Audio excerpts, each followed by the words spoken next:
Salve, salve, galerinha! Aqui quem está falando é o professor Roberto, professor de Ciências. Estamos aqui para mais uma videoaula. Queria aproveitar e pedir a vocês para curtirem e comentarem esse vídeo. Escreve aqui qual o nome da sua escola, o seu nome completo e a sua turma, só para a gente poder saber qual está sendo o alcance desse vídeo. No mais, vamos lá que eu tenho bastante coisa para falar para vocês hoje. Bom, pessoal, na nossa videoaula de hoje a gente vai continuar falando sobre energia elétrica. E já na última videoaula nós respondemos essa pergunta, de onde vem a energia elétrica?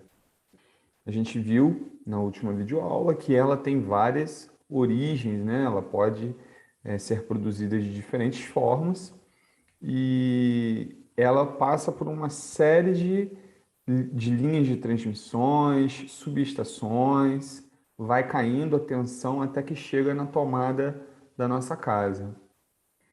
Então, a energia são processos que surgem de várias formas na natureza. Esses processos estão em sucessivas transformações, uma fonte de energia se convertendo em outra, porque na natureza, pessoal, a gente precisa entender uma coisa: a energia, ela não pode ser nem criada nem destruída, somente transformada. Então é por isso que a energia elétrica, ela na verdade, ela é transformada a partir de uma outra fonte de energia, tá? Então, um exemplo que está sendo muito utilizado no momento é a energia solar, que está sendo usada para ser convertida em energia elétrica, tá? Podemos simplificar o conceito de energia como sendo a capacidade que um corpo tem de realizar trabalho. A energia, ela está envolvida em todas as ações que ocorrem no universo. Então, nós temos aí as fontes primárias de energia, que estão divididas em fontes renováveis e fontes não renováveis. As fontes renováveis, como o nome sugere, são aquelas fontes que podem ser e são renovadas de alguma maneira. As fontes não renováveis, elas não sofrem uma renovação. E o exemplo para esse tipo de matéria de energia, de fonte primária de energia, são os combustíveis fósseis. Né? O petróleo, por exemplo, né? O petróleo, ele uma hora vai acabar. Tá? Já as fontes renováveis de fonte primária de energia, a gente tem aí a energia solar, a energia eólica, as marés, quedas d'água. Então, são fontes renováveis de energia. Quando a gente pensa na geração e no consumo de energia elétrica, a gente tem que pensar desde a fonte, né, lá onde a energia ela vai ser gerada, até a tomada em nossas residências, por exemplo. Então, o processo, o caminho, ele é longo, né, e tem várias etapas até que a gente possa utilizar a energia elétrica na tomada das nossas casas. Então, com o avanço tecnológico, o consumo de energia elétrica no mundo cresceu de maneira significativa, mudando os hábitos de vida da população. Toda geração de energia elétrica, seja a partir de fontes não renováveis ou renováveis, causam impactos ambientais com maior ou menor intensidade. Diante dessa realidade, a sociedade contemporânea está entre o dilema da geração de energia e consumo. A questão energética de um país está intrinsecamente ligada às políticas socioeconômicas e ambientais empreendidas pela gestão pública. Ou seja, você quando pensa em energia elétrica, você precisa considerar as formas pelas quais essa energia vai ser gerada, porque de toda forma, seja ela por uma fonte renovável ou não, você vai ter impactos ambientais. Então, você tem que pensar de uma maneira em que você possa gerar a energia elétrica causando o menor impacto ambiental possível. Vou dar um exemplo que eu li recentemente. Sabe aquelas hélices de grandes turbinas que ficam transformando a energia eólica em energia elétrica? A energia dos ventos? Né? Tem aquelas grandes hélices, são enormes ventiladores, né? Como se fossem ventiladores, que ficam com aquelas hélices girando a partir da passagem do vento e converte isso em energia elétrica. Aparentemente, é um sistema de geração de energia elétrica que não tem impacto ambiental. E eu já li reportagens que falam de que algumas aves migratórias que atravessam as regiões onde tem esses parques eólicos, né, esses locais com muitos ventiladores, muitas turbinas para transformar a energia eólica em energia elétrica, algumas aves acabam batendo nessas hélices e acabam morrendo, né? Vê que aparentemente é algo que não teria nenhum impacto ambiental, no entanto, acaba tendo, né? Da energia solar é que eu, pelo que eu já andei lendo, pelo que eu já andei acompanhando, né, até na minha própria casa aqui eu tô prestes a fazer a instalação de um sistema de energia solar, não vejo nenhum impacto ambiental, é mais um impacto econômico mesmo, porque é um sistema caríssimo, né? Muito caro para você colocar energia solar em casa. Mas ao longo do tempo, a economia que você faz com a conta de luz compensa, né? Então, a energia elétrica ou eletricidade é a propriedade que um sistema elétrico permite a realização de trabalho através de cargas elétricas em movimento. Então, a gente tem que pensar nisso, né? A energia elétrica, né, a corrente elétrica, é porque nós temos cargas elétricas em movimento, né? Ou vocês ainda vão estudar com maior profundidade essas informações, principalmente no ensino médio, quando estiverem estudando química, física, vocês vão entender que toda matéria, né, ela é formada de carga elétrica positiva, carga elétrica negativa. Todo material possui cargas, né? Então, quando você tem essas cargas elétricas em movimento, você tem uma corrente elétrica, especificamente as cargas negativas, né? E isso é a corrente elétrica. E é isso que faz com que uma lâmpada acenda, isso que faz com que uma cafeteira prepare o café, faz com que o motor da geladeira funcione. É essa corrente elétrica, é essa movimentação de cargas negativas, no caso, que fazem todo esse trabalho. E aí, na nossa residência, a gente tem lá um medidor, né, que fica na frente das nossas casas. E todo mês a companhia ela vem medir ali, né, quantos quilowatts foram consumidos na residência, né? Na verdade, são quilowatts hora. O medidor ele mede isso, né? Quantos quilowatts por hora foram consumidos na residência? E aí, em cima desse consumo, a companhia elétrica vai fazer lá o cálculo e vai gerar a conta de luz.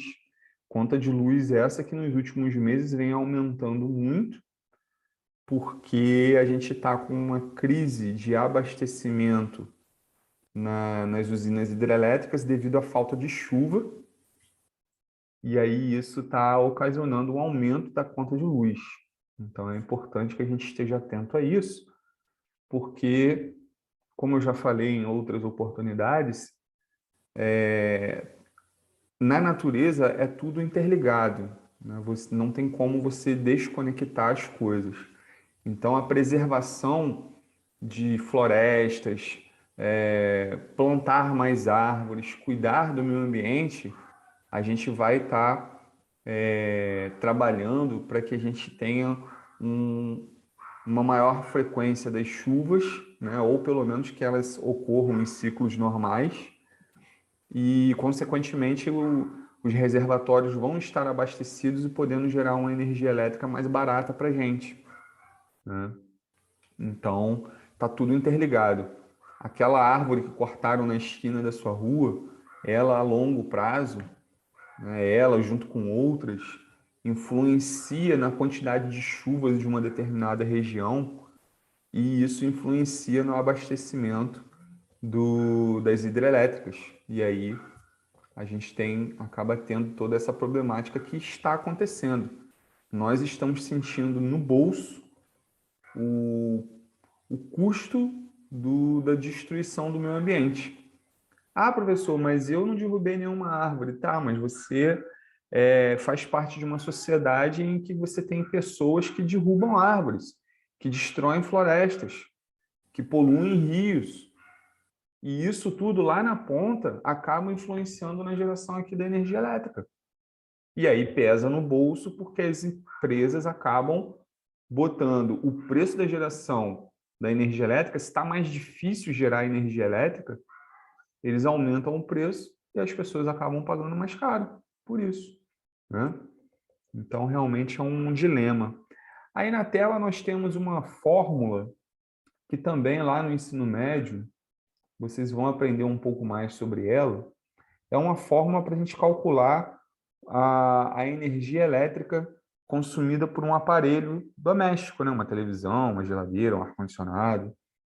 Então, a fórmula seria essa daqui, ó, E igual a P vezes ΔT. ΔT é o intervalo de tempo em que o aparelho ficou funcionando, né? Quanto tempo a geladeira fica funcionando?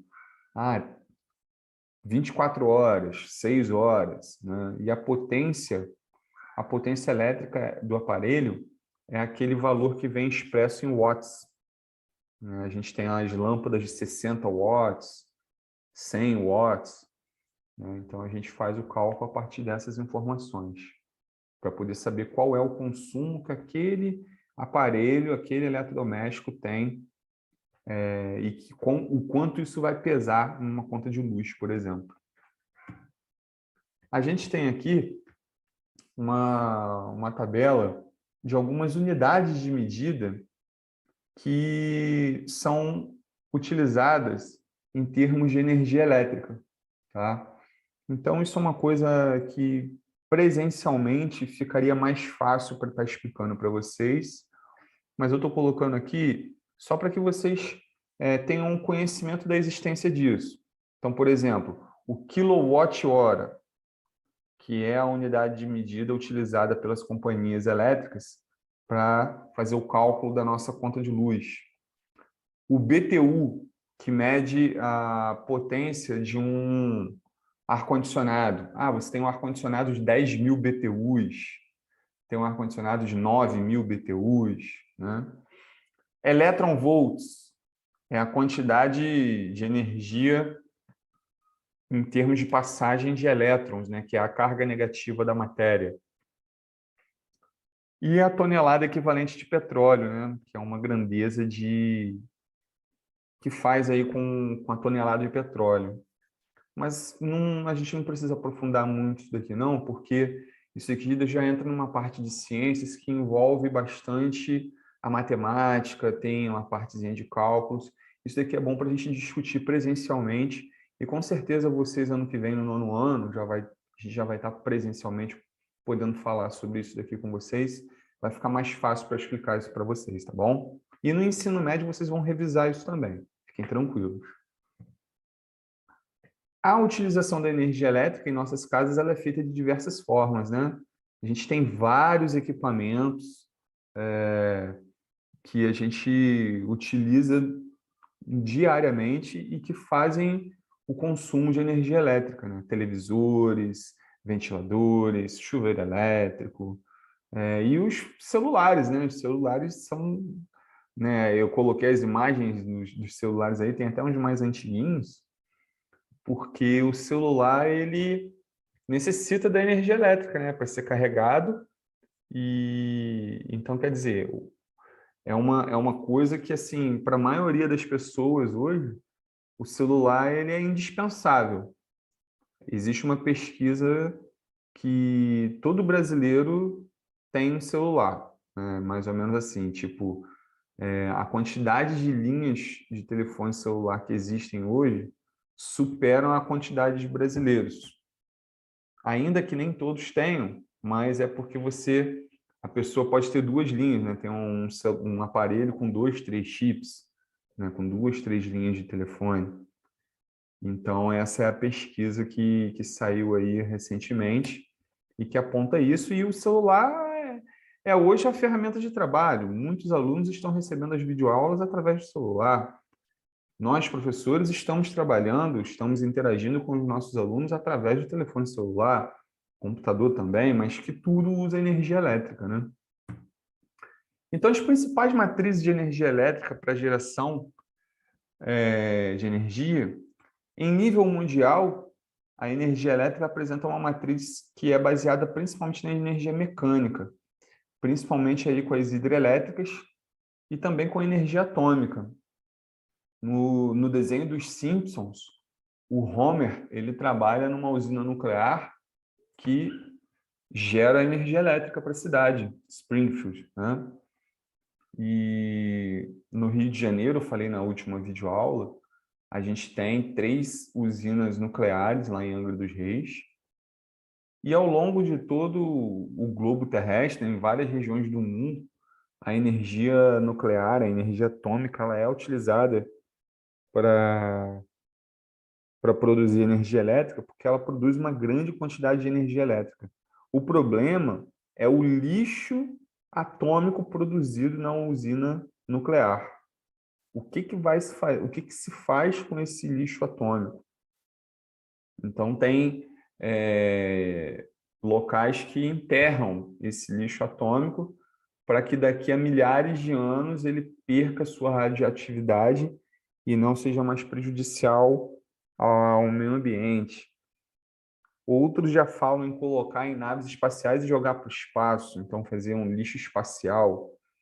É complicado, a energia atômica ela é realmente complicada por conta dessa questão do lixo nuclear. Grandes centros consumidores de energia elétrica do mundo, como França, Inglaterra, Japão, entre outros, eles utilizam matriz energética proveniente de termoelétricas, usinas termonucleares, na verdade. Então, eles usam parte da tecnologia da usina nuclear e utilizam também a tecnologia da termoelétrica. Termoelétricas são aquelas usinas que, através do aquecimento da água, geram vapor e esse vapor movimenta as turbinas que geram energia elétrica. Então,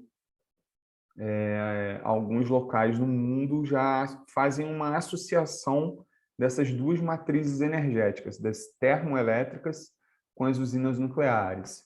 Perto aqui da gente, depois eu posso até compartilhar essas fotos, aqui em Macaé já existe uma termoelétrica que fica em funcionamento. Ela está nas margens da BR-101. Quem vai para Campos, depois que passa o trevo de Macaé, você passa por uma grande instalação que tem lá 4 caldeiras, se eu não me engano, e fica saindo vapor delas, a fumaça esbranquiçada. É uma termoelétrica. E quando você está ali no trevo de Macaé e você entra para ir para o centro de Macaé, naquela RJ ali, é uma rodovia estadual, a gente passa por uma grande instalação que está sendo construída, uma grande obra que está sendo feita ali, que vai ser uma termoelétrica, que vai fornecer energia aí para essa região. Porque o que, que o governo está fazendo atualmente? Como está tendo esse problema de crise hídrica, faltando água nos reservatórios das hidrelétricas, eles estão acionando as usinas termoelétricas. Só que a energia elétrica gerada por uma termoelétrica, ela é mais cara do que a energia elétrica gerada numa hidroelétrica. E mesmo as termoelétricas não estão dando conta de produzir a quantidade de energia que o Brasil necessita. Então, o que, que o governo está fazendo? O governo está autorizando a construção de mais e mais usinas termoelétricas. E isso tem aí impactos positivos, impactos negativos, então tem que ser avaliado. De cara, eu já digo para vocês, é uma energia elétrica mais cara do que a produzida por uma hidrelétrica. De cara, eu já posso dizer isso. A utilização da energia nuclear ela vem crescendo a cada dia entre os países desenvolvidos e os países centrais. É uma das alternativas menos poluentes, permitindo a geração de uma grande quantidade de energia e instalações de usina perto dos centros comerciais, minimizando o custo da distribuição de energia. foi como eu falei com vocês, a energia nuclear, ela gera uma grande quantidade de energia. E você, para construir uma usina de energia nuclear, as instalações, elas não são tão caras, né? Porque para você construir uma termoelétrica, para você construir uma hidrelétrica, você gasta muito dinheiro na construção. Uma usina nuclear, ela não gasta tanto dinheiro. O grande problema da usina nuclear, da energia nuclear, é o lixo atômico gerado, que é extremamente poluente, contamina solo, contamina seres vivos, então é um problema, tá? O principal aí é essa questão do lixo atômico. As hidrelétricas, elas têm uma parcela significativa em países como Brasil e China, tá? E são motores econômicos mundiais. Como o Brasil, né, ele tem aí uma geografia que favorece esse tipo de energia, então a gente tem bastante usinas termoelétricas, por conta da geografia do nosso país. Nosso país ele é muito grande, nosso país ele é quase do tamanho de um continente, né? Então, a gente tem várias condições aí favoráveis à construção de termoelétricas. Nós temos a segunda maior hidrelétrica do mundo, que fica na divisa com o Paraguai, ali no Paraná, em Foz do Iguaçu, né, que é a usina de Itaipu. É a segunda maior usina do mundo. Em termos de geração de energia elétrica, se eu não me engano, ela é a primeira, mas em termos de tamanho, ela é a segunda. É bem interessante, eu já tive a oportunidade de ir lá. Aconselho aí, quem tiver a oportunidade de ir a Foz do Iguaçu, não deixe de visitar a usina de Itaipu. Tem um passeio de ônibus que você passa por dentro dela, vai lá na represa, passa nas turbinas, é bem interessante o passeio, é bem educativo. A eletricidade ela pode ser gerada de diferentes fontes primárias, né? Mecânica, através da passagem da corrente de água, térmica com o sol, eólica com o vento, nuclear com energia atômica, célula combustível. Então, são diferentes maneiras, né, de você ter a produção da energia elétrica. Em relação ao desenvolvimento e o consumo de energia, a gente pode pensar aí, desde o homem primitivo até o homem tecnológico, que é o homem de hoje em dia, o homem contemporâneo, o consumo de energia ele só foi aumentando. Então, ó, a evolução humana ela está ligada à utilização cada vez maior de energia. A energia usada pelo homem tecnológico ultrapassa em mais de 100 vezes a energia utilizada pelo homem primitivo. Então, o homem primitivo era aquele homem das cavernas. Esse é o homem primitivo. Então, a quantidade de energia que ele usava, ó, é bem pouquinho. Tá vendo aqui? Basicamente, ele gastava energia para se alimentar. Era matar um animal para poder comer a carne, era buscar uma fruta, subir numa árvore para pegar uma fruta. Então, era a energia que ele gastava, era a energia dele mesmo, do próprio corpo dele, do próprio organismo dele, para ele poder se alimentar. O homem caçador, ele já passou a gastar mais energia para se alimentar e gastava também energia com moradia e comércio, porque começava ali a ocorrer o processo de troca, né? Comercialização à base de troca, né? Ah, eu tenho aqui a carne, você tem a fruta, então vamos trocar. O homem agrícola primitivo, ele já começa a fazer o cultivo de plantas, né? Quando ele domina a agricultura, o homem deixa de ser um nômade e passa a habitar regiões por mais tempo. Porque antes de ter o domínio da agricultura, o que que o homem fazia? Ele ficava num local, se alimentava do que tinha naquela determinada região. Quando ele achava que ali já não estava tendo alimentos o suficiente, ele partia para um outro lugar. Ele era um nômade. Quando ele desenvolve desenvolve domínio, né? Detém o domínio sobre a agricultura, ele começa a cultivar no mesmo local plantações. E aí ele consegue ficar por mais tempo no mesmo lugar. E aí, obviamente, que ele passa a gastar mais energia com esse processo de agricultura. Então, a energia está só aumentando, do homem primitivo para o homem caçador, para o homem agrícola primitivo. O homem agrícola avançado já é aquele que começa a, por exemplo, ter uma carroça para levar, deslocar, para escoar a sua produtividade de um lugar para o outro, para trocar, para comercializar com um vizinho mais afastado. Então, percebam que a forma de utilização da energia ela está crescendo e diversificando, ou seja, sendo usada de diferentes maneiras. Quando você chega no homem industrial, que aí já é o homem que tem a máquina a vapor, que já tem o gasto energético desse homem industrial, aumenta muito mais, né? E foca principalmente ali com relação à parte de indústria e de comércio. É o homem industrial. Percebo que a quantidade de energia que ele gasta com transporte e com moradia é muito menor do que o que ele gasta com moradia, comércio, indústria e agricultura.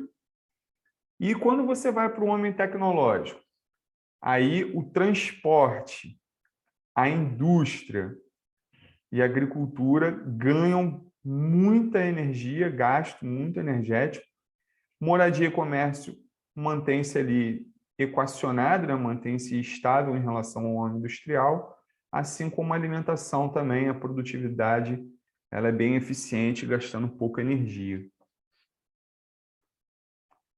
E você viveria sem energia elétrica? Claro que não, né? Como é que ia ser o celular aí, não é verdade? Como é que ia ter o Wi-Fi aí para você poder estar acessando a internet? Então, o blackout, ou apagão, é o corte ou colapso temporário de energia elétrica que provoca maior prejuízo econômico se ocorrer com frequência em grandes centros econômicos do mundo. Você imagina uma fábrica que produz, sei lá, uma fábrica que produz caderno, produz 1.000 cadernos por hora. Se ficar 1 hora sem energia elétrica, é 1 hora sem produzir caderno que a indústria fica. Então, é prejuízo. É óbvio que eu estou dando um exemplo grosseiro aqui, um exemplo bobo para vocês. Mas, recentemente, nós tivemos um apagão, mês passado, né? Nós tivemos um apagão que pegou toda a região sudeste. Espírito Santo, Minas, Rio, São Paulo. E o problema foi muito perto aqui da gente. O problema foi aqui em Rocha Leão. Rocha Leão é um distrito de Rio das Ostras, é um distritozinho que fica aqui na beira da BR-101. Quando você sai de Silva Jardim em direção a Macaé, você atravessa Casimiro de Abreu, mais lá na frente tem um pedágio. Pouco depois do pedágio vem esse distrito Rocha Leão. E nesse distrito há uma subestação elétrica. Há uma subestação. E aí teve um problema lá num equipamento que desarmou mais ou menos isso, né? Grosseiramente falando, foi isso. Desarmou os disjuntores, queimou os disjuntores, e aí isso afetou todo o sistema elétrico que abastece a região sudeste. Ficou aí boa parte do Espírito Santo, boa parte de Minas Gerais, o Rio de Janeiro praticamente todo e boa parte de São Paulo, tudo sem luz. Foi o verdadeiro blackout.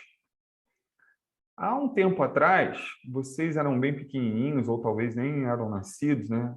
Uns 10, 11, 12 anos atrás, ocorreram blackouts no país inteiro. Foram situações que ocorreram semelhante à que está acontecendo agora, de falta de chuva e desabastecimento das hidrelétricas e tal, e não havia tantas termoelétricas como tem hoje, e faltou energia no país inteiro. Aí foi o país inteiro que ficou sem luz. Eu lembro que num dia, numa das vezes que acabou a energia elétrica, que ficou no apagão, foi justamente no último capítulo de uma novela da Globo. Aí, no dia seguinte, a Globo apresentou um capítulo como se fosse 2 capítulos em um. A novela teve uma maior duração para poder compensar o fato de que no dia anterior não teve luz, né? E aí não pôde passar a novela. Então foi uma coisa que ficou na história aí do nosso país. Se eu não me engano, há uns 10 anos atrás. Vocês eram pequenininhos ou nem eram nascidos. Bom, e aí nós precisamos economizar energia elétrica, mas por quê, né? Por que economizar energia elétrica?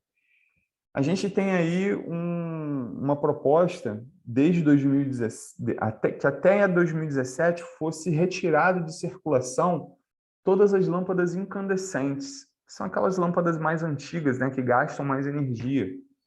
E aí, hoje em dia, a gente vai utilizar o quê? Vai utilizar essas lâmpadas chamadas de lâmpadas frias, né? A lâmpada de LED, a lâmpadas de vapor de mercúrio, vapor de sódio, são lâmpadas que consomem menos energia. Tá?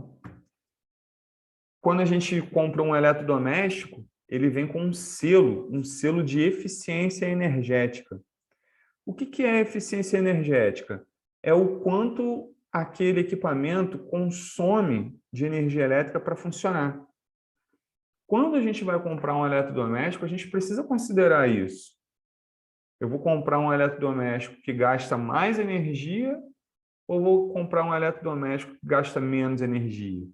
Mesmo que haja uma diferença de preço, eu tenho que botar na balança, na hora de decidir isso, se o que gasta menos energia é mais caro e o que gasta mais energia é mais barato. Mas será que compensa? A energia elétrica está tão cara,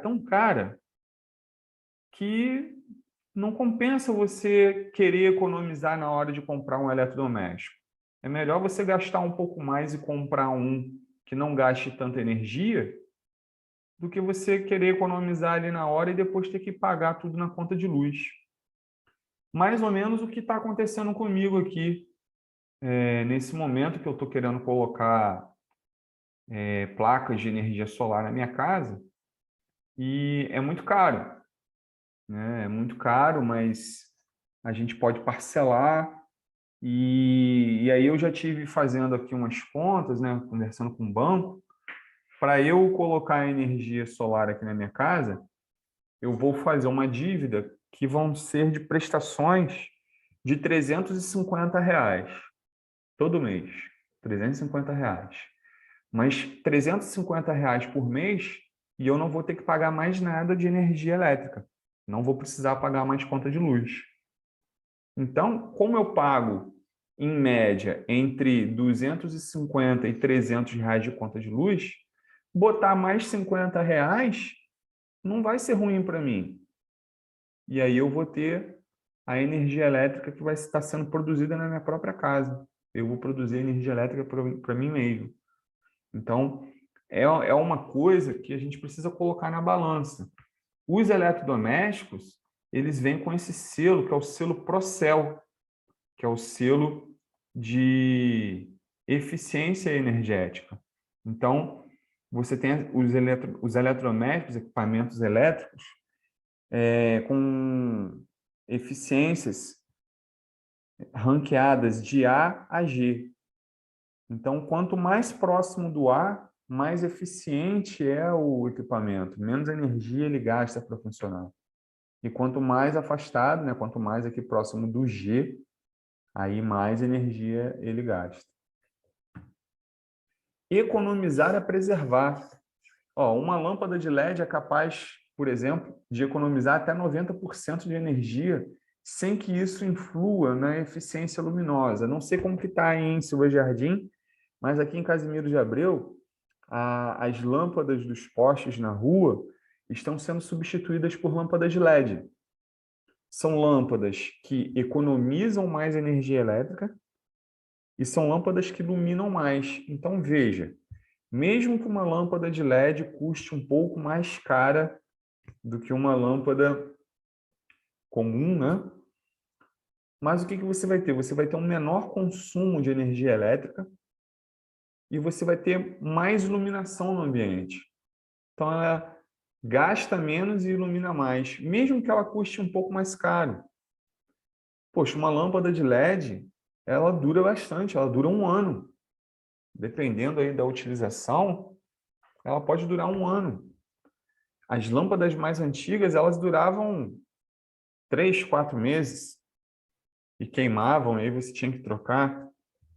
Então, a gente precisa pensar dessa forma, né? A eficiência energética dos equipamentos, o que que a gente pode estar fazendo para economizar mais energia, até porque isso vai refletir diretamente no bolso da gente, uma vez que a energia elétrica está muito cara, e aproveitar mais a luminosidade do dia, nos ambientes, procurar construir casas em que as janelas elas fiquem posicionadas de jeito a aproveitar o máximo da luz do sol, né, para poder você evitar ficar menos tempo com a lâmpada acesa.